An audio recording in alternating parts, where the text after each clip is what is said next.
We all know that there's tons of secrets in games. There's hidden powers, items, endings, etc. There's just lots of stuff. But sometimes they're just a little simpler. Just some goofy messages and the developers decide they want to send to you. Hi folks, it's Falcon, and today on gameranx, 20 hidden notes left by developers that make us laugh. Starting off with number 20, it's well done, but go back from Phantom Liberty, the Cyberpunk 2077 expansion. Sometimes developers anticipate what we're going to do before we do it. It's one of the biggest challenges for developing a big open world action game. In fact, we're all going to try to break the rules and get places we were just never meant to reach. And the Cyberpunk 2077 expansion has one that both congratulates us for trying something new and teases us for trying. One of the two final missions of Phantom Liberty pushes your cybernetically enhanced hero to traverse a main tunnel and reach a terminal. If you're feeling particularly spicy, you can follow the train tunnel and dodge the oncoming train traffic, ducking into alcoves until you reach the end. The final sprint is the toughest. The developers patched this little Easter egg to make it even harder to reach than normal, but we use the updated photo mode to view the very end of the road. At the end, you'll find a big message that says, "Well done, but go back." Getting here wasn't easy, so we're thankful developers were nice enough to at least acknowledge us for doing something so pointless. At number 19 is "See You on the Other Side" in Helldivers 2. At the end of the tutorial, there's this sign that says "See You on the Other Side." You see it right before entering a pod and immediately getting sent into the meat grinder that is Helldivers 2. Originally, there was nothing there, but they recently made a slight alteration. If you look around the sign, you can find a second, smaller sign behind it, and the sign is literally just "On the Other Side." Yeah, that's stupid as hell, but it really does fit the humor of the game. It's a real small one. I mean, all they did was copy-paste the sign, but it's one of the most effective laughs on this entire list. It's just perfectly dumb. At number 18 is Donkey's Cry for Help. At the end of Animal Well, I mean the very, very end of Animal Well, about 3 layers deep, well past the point where most normal people give up, you can reach this place commonly called Time Capsule Island. How you actually get there is like a whole video on its own. You have to beat the game, and then beat it again by getting all the eggs, then beat it again, find all the bunnies, then solve the puzzle related to them, and lastly, there's the most complex layer of the game with the broken messages, which only appear when you do a bunch of extremely obscure stuff. Really bizarrely obscure stuff. I don't know if you've ever watched videos on this. It's a lot. No human being would ever figure it out naturally, I don't think. Maybe. I don't know. I wouldn't, okay? Your reward for fully completing the game is a fairly modest one, but it's a charming message from the game's solo developer, Billy Basso, who congratulates you for finding something he assumed would be impossible. That's not the funny part, though. The second message on the island, this time from popular YouTuber Video Game Donkey, the guy who supported the game through his own publishing company. In the message, he adds a whole new layer to the entire Animal Well story by saying that he's trapped in the game and needs you to help, and he'd really appreciate it if you came in and got him out or something. Of course, there's nothing you can actually do. This is the for real end of the game. There's no donkeys to save, but it's a pretty funny wrap up to what's an otherwise a pretty eerie game. At number 17 is The Manliest Man Alive from the Talos Principle. A lot of hidden stuff in the Talos Principle, but you're not seeing a lot of messages or notes per se. One location that just does have straight up notes written down is Developer Island, a secret island in the World A hub. You just go behind this false wall and their portal is right there.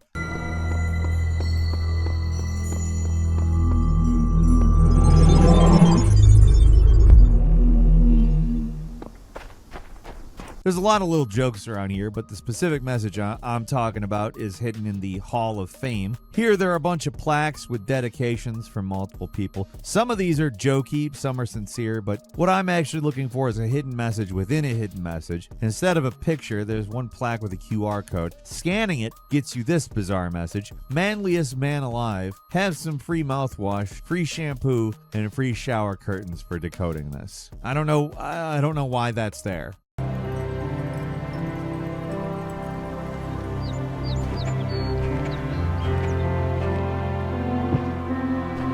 Moving on to number 16, I swear to God, this isn't butter. I'm seriously going to lose it, from Another Crab's Treasure. There's a whole lot of goofy stuff hidden around the margins of this game. Almost every piece of discarded trash you find in the ocean is some kind of pun or joke title of a real product. This is probably the best. Obviously, it's a joke off of I Can't Believe It's Not Butter. And if I stop there, that would be enough to elicit a sensible chuckle, but not a lot else. But there's more. There's so much more. If you look at the side of the container beside the nutritional additional facts, and there's an entire unhinged paragraph that's only barely readable that quadruple downs on the one joke premise by saying, the only, and I mean the only thing maintaining my tenuous grip on reality and preventing me from having a full-blown, irreversible nervous breakdown in the middle of the dairy aisle is the unshakable knowledge that within this package is a genuine stick of butter and not margarine or any other similar substitute. I've been cheated so much, been lied to so many times, I seriously cannot take it again. I almost don't even want to open the package. Whatever, here goes. It really speaks for itself.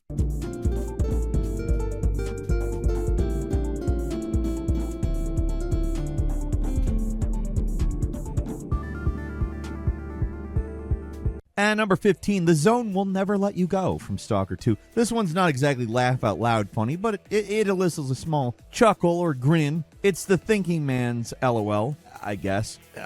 Anyone remember that iconic title screen from the original Stalker, Shadow of Chernobyl? Well, it's back in Stalker 2, hidden in a remote section of the game that most players will rarely stumble on. It's in the cooling towers area, way up in the northwestern corner of the screen, right up to an impenetrable wall of radioactive death. If you stop to take a look, it's really identical, save for a message written on the wall in Ukrainian, which is untranslated. Thankfully, there's some helpful native speakers online willing to translate this one for us, and according to them, the text reads something like, it or she will never let you, and it doesn't let you, or doesn't let you. Basically, they're saying the zone, shorthand for the Chernobyl exclusion zone, is inescapable, or that people are somehow compelled to keep coming back, which is a pretty good metaphor for the existence of this game. I mean, it's been almost 2 decades since the original Stalker came out. The sequel went through development hell. There were times it seemed like it never would come out. Got fully canceled at least once. And don't forget the whole war thing, like in real life. The fact this game ever actually came out speaks to the truth of that message. For whatever reason, the developers just couldn't let the zone go. And we, the players, keep coming back too, even though it constantly kicks our asses.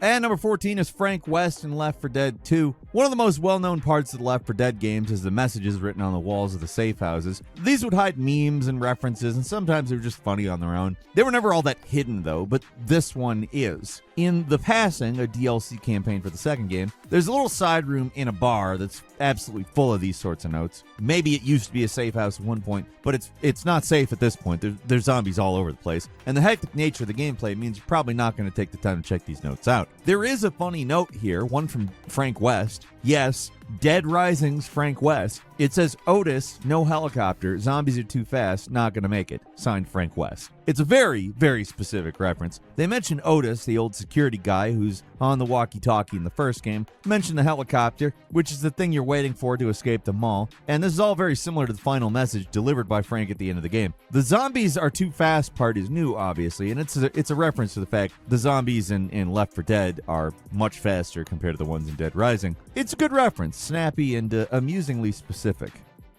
And number 13 is Dragon Age the Veilguard, a subtle one from the Veilguard. As part of Emrich's companion quest, you eventually go into the Fade and suddenly things start to look very Dark Souls for a while. It's fairly different from the sorts of environments you usually see in the game, so it stands out in my brain as looking Souls-like. And yeah, just sue me for saying Souls-like. We'll see if that one holds up in court, guys. I think the devs are probably thinking the same thing, because off the beaten path there's a little note that says, treasure, try down, and then if you look down, there's a secret path. It's a reference to the famous player messages in the Souls games or in Elden Ring. The syntax is exactly the same, and it's the sort of message you'd expect to see in one of these games. The only difference here is it's actually helpful. If they wanted to accurately recreate the Souls experience, they should have made it so you just die if you jump off the ledge. That would have been a lot funnier. I mean, it's not that it's not funny, it is funny, but yeah.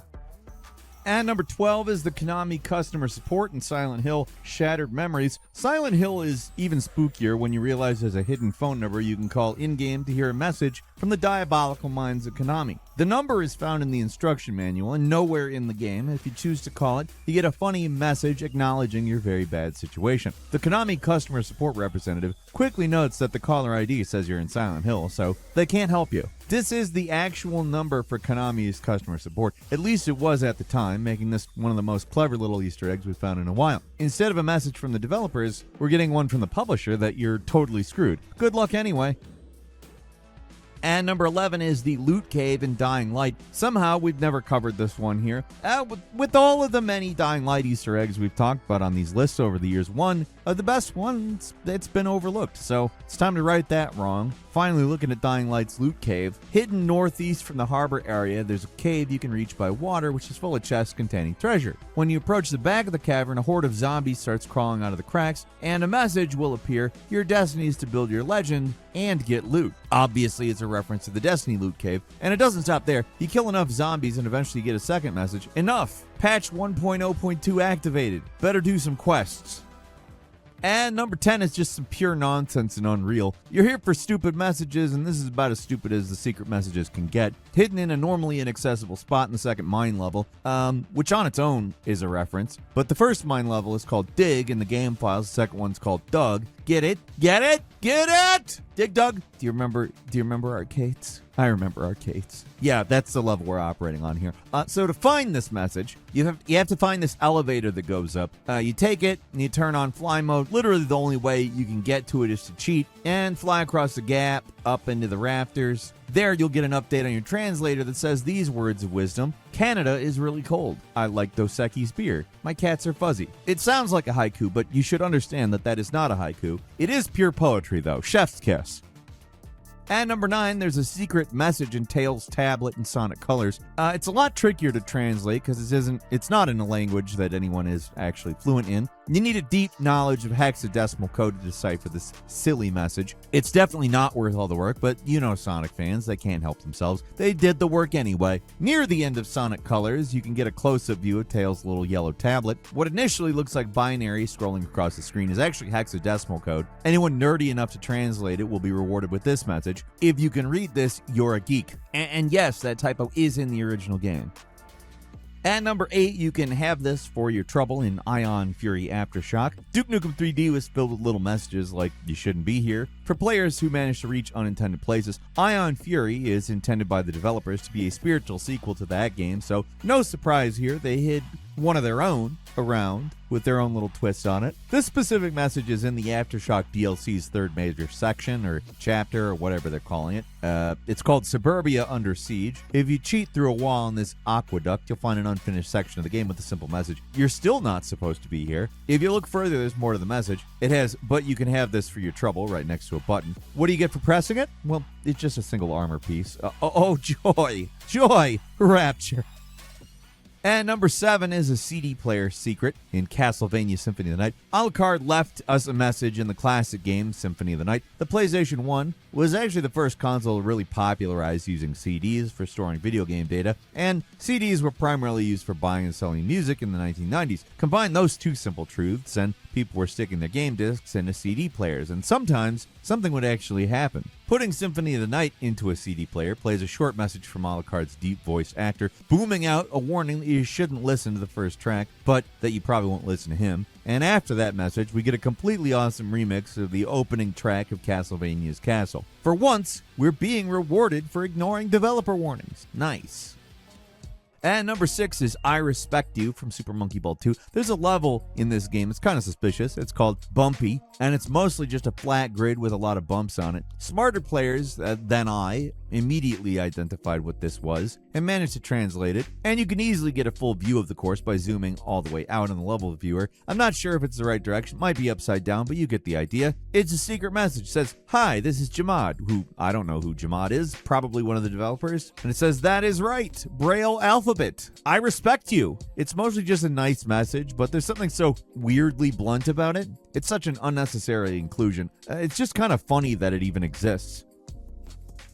And number 5, I suck at making maps in Doom 64. Not all secret messages are goofs aimed at the player. Sometimes developers get a taste of their own medicine. In Doom 64, there's this bright green texture that reads, I suck at making maps players can find in multiple maps. And there's good reasons for that. These textures weren't meant to be found. They were made to kick developers in the butt. Instead of a normal broken texture or untextured wall, this texture was designed to call out map makers specifically, which is extremely funny in its own way. We're not seeing Easter eggs when we're finding this texture. We're finding a genuine mistake. And number 4 is the true Zane from Slayer's X. Sometimes developers just hate their jobs, they hate their bosses, and they hate the game they're working on. All 3 are true in Slayer's X, which is a ridiculous parody FPS created by the coolest guy. I'm sorry, it hurts to say that. The coolest guy that's ever existed, Zane Lofton. Found in the Boise Potato Festival level, there's a colorful crevasse that leads into hard-to-reach alcove, full of developer facts and references to developers' previous game, Hyperspace Outlaw. There's pictures of a chubby, balding, deadbeat dad version of Zane Lofton, alongside notes that the real developer is making the game as a favor to his high school buddy, who he now despises. It's obviously all a meta joke. None of these people are real, of course. The entire game is about one man's pathetic dream to make it big by making a video game about himself and how cool he is. Zane and his developer might not be real people, but this fake message is so ridiculous, we had to include it here. Also, in all seriousness, this is a funny game, but it's so easy for people not to understand that it's a joke and shut it off. I mean, in retrospect, it should be obvious, but more than a few people did exactly that. And number 3 is the fuck you door from Fallout 3. Sometimes developers just have to lash out at the world. We've talked about this one before, of course, how could you not? But also, how could we not want to talk about it again? Sometimes developers just need to scribble bad words in random spots on the map. I think probably one of the funniest things, though, is this developer message where they built a door into a rock base in Fallout 3 that when you open, it's got this message for you. It's near the NN03D SATCOM array. It's a concrete structure on the side of the rocky cliffs. Open the door, it says fuck you behind it. It's just spelled out with green spray paint on the rocks. It's so random, so pointlessly cruel and unnecessarily hostile. It actually feels very fitting for the wasteland. Also, it's exactly the kind of humor you would see in Fallout 2. So Bethesda, we're gonna keep saluting you for this one. And number 2 is the banana fail in Just Cause 2. While we're on totally random messages, let's talk about what is sitting at the coordinates of X 21,900 and Y 20,265 in Just Cause 2, because there you will find a message spelled out with bananas. Banana fail. Like a shipwrecked survivor on a desert island, this is a call for help from a developer trapped in the office, forced into permanent crunch conditions, with no easy way out of the drudgery. The only escape, leaving a weird message that literally no one else on the development team will know about, spelling out banana fail with bananas. Hey, why not? All the bananas are physics objects too, so you can easily ruin the sign if you mess with it too much. Don't know exactly what this is a reference to, if anything, but let's leave the developers to have their own private banana-themed breakdown in peace. And finally, at number 1, I need text of interest here in Half-Life. Let's wrap this up with something stupid. In the original Half-Life, during the opening chapter of the game, the part where you can't shoot anything, there's alternating posters on the pathway to the elevator that takes you down to the experiment that sets off the whole franchise. One of the posters is for the Black Mesa Security Force, which has a bunch of almost indecipherable text on it. It's not just because it's too small, it's also extremely low resolution. I mean, the game did come out in 1998 after all. Memory budgets were still pretty low. Still, some dedicated fans did manage to pull texture files and carefully examine them to figure out what they say, and the results are pretty damn funny. I'm just gonna read it verbatim. There's nothing else that needs to be said about it. Here, if you can read this shit, then you are really fucking strange. ... with good eyes. And eyes is spelled EYEYES. So eyes. Did the G-Man write this? I don't know. The second poster says, I really need text of interest here. No, really. Go ahead and picture something cool in your mind's eye. Make up something of what you would like for this to say. Today, this would probably be AI-generated stuff that might be even weirder, or might not, I don't know. But you gotta admit, it's fun when stuff like this exists. I like it when they just, for the sake of having to fill something up, write some really strange shit. Anyway, that's all for today. Leave us a comment, let us know what you think. If you like this video,